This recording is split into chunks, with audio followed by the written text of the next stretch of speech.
சோனியா காந்தி மிக்க நன்றி சொன்னாங்க. ஆனால் ராகுல் காந்தியுடன் பேசும் பொழுது பிரவீன் சக்கரவர்த்தி அதிக உட்கார்ந்தார். ராகுல் காந்தி பிரவீன் சக்கரவர்த்தியை எம்பி ஆக்கினதுக்கு நன்றி தெரிவித்தார் விஜய்க்கு. ஆனா பிரவீன் சக்கரவர்த்தி சொன்னார் ஒரு நல்ல உங்களுக்கு ஒரு ஐட்டம். அது என்னன்னா, நான் கேள்விப்பட்டது காங்கிரஸ்காரங்க மூலமாக என்னை இவர் எம்பி ஆக்கிட்டாரு. ஆனா ராகுல் காந்தியை காண்பித்து கண்டிப்பாக ராகுல் காந்தி அவர்களே தங்களை பிரதமராக்க வேண்டும், நான் எம்பி யூ ஆர் பிஎம் அப்படின்ட்டு பிஎம் மாற்றி இருக்காரு. விஜய் சொன்னவனே எல்லாரும் பக்கத்தை வந்து நல்லா கை தட்டினாங்க.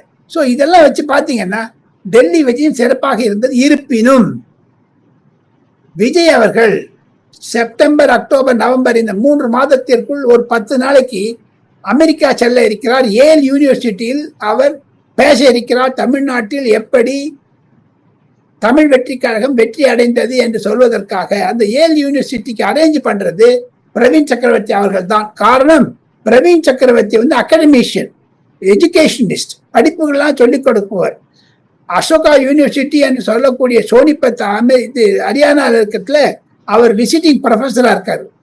அந்த பிரவீன் சக்கரவர்த்தி ஏல் யூனிவர்சிட்டியில எப்படி தமிழ்நாட்டில் 2.5 வருடங்களில் ஆட்சி அமைத்தது ஒரு மாபெரும் புரட்சியாக நினைக்கிறார்கள் அமெரிக்காவில் இருக்கக்கூடிய பல்கலைக்கழகத்துடைய ஆசிரியர்கள், மாணவர்கள்.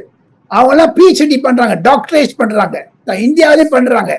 ஸோ இதெல்லாம் வைத்து பார்த்தால் உலக பெருமை தமிழகத்தில் இருக்கக்கூடிய விஜய்க்கு கிடைத்தது என்பதுதான் என்னுடைய கருத்து. அதற்கான ஆயத்தங்களை பிரவீன் சக்கரவர்த்தி காங்கிரஸ் எம்பி செய்து கொண்டு வருகிறார்.